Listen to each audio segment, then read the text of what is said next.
안녕하십니까. 오늘은 요한계시록 13장 1절에서 4절의 말씀으로 짐승 두 마리 첫 번째라는 제목으로 하나님의 말씀을 나누고자 합니다.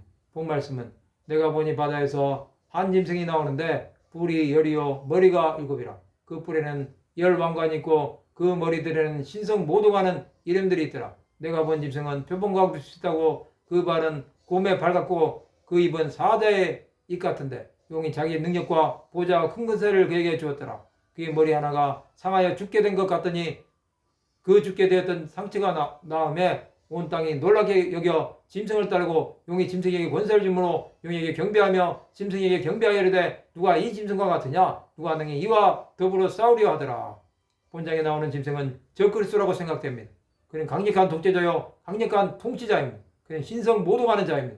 적그리스도의 배후에는 사탄이 있어서 그의 능력과 보좌와 큰 권세를 준 것입니다.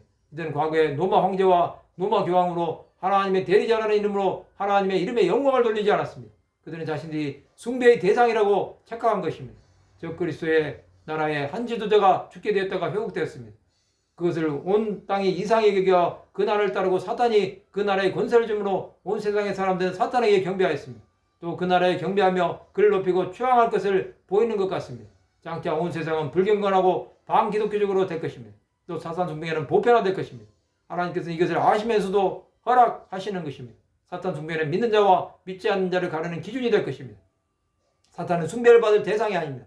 그러나 사람들은 사탄에게 권세를 주어 그에게 복종하는 것입니다. 사탄은 타락한 천사장으로 3분의 1을 끄고 나와 자신의 왕국인 지옥을 만든 것입니다. 예수를 믿지 않고 죽은 사람들은 사탄이 있는 지옥으로 가게 됩니다. 적그리스도는 사탄을 숭배하게 만드는 역할을 하게 됩니다. 그는 자신의 영혼을 팔아서 주 예수 그리스도를 대적하게 되는 것입니다. 지금도 사탄 숭배자들은 활동하고 있습니다. 무신론자, 사모니즘, 무속신앙, 정령숭배, 범신론 등 모든 것이 결국은 사탄을 숭배하는 것입니다. 이들은 결국에는 사탄의 노예가 되어 영원한 행복에 떨어질 사람들입니다. 가치없는 세상의 것에 잡혀 사는 사람들은 사탄의 일에 참여하는 사람들입니다. 그들은 사탄이 주는 값없는 것에 자신을 내어 맡깁니다.